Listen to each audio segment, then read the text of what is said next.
Hey guys, so today I'm going to show you how I'm going to install the split wire loom here. I put this on my other car. It's cheap. I got the 1/2 inch size of wire conduit. I'm just going to wrap a few of these. I had the red one before, but I'm trying to go kind of like a monochromatic theme. So I'm just doing like the silver on black here. So I got the gray. I think it's going to tie it in. Just like I said, nothing crazy. It just dresses it up. If you guys want to stand out more, you can do the red. There's blue. I'll put a link in the description. I think I paid 10 bucks for this. And it's 10 feet, which is plenty to do everything that you need to do on here. So it's just a cheap way to add some color.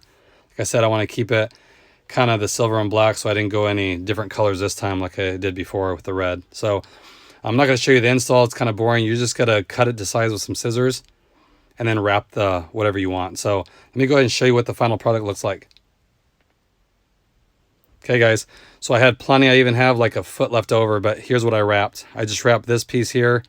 Goes along. I had to do it in little sections because it has clips. Same with this piece here in back, the battery cable, and then this piece here. Now this one's a huge one. You can buy different sizes if you wanted, but I'm not going to deal with that. And you don't want nothing in this area wrapped, just because the intense heat that this goes through.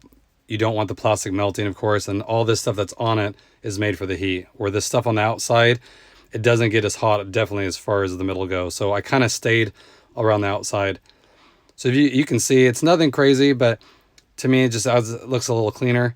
If you guys are going with like a red theme, use a red, the blue, yellow. I mean, they have probably 10 different colors.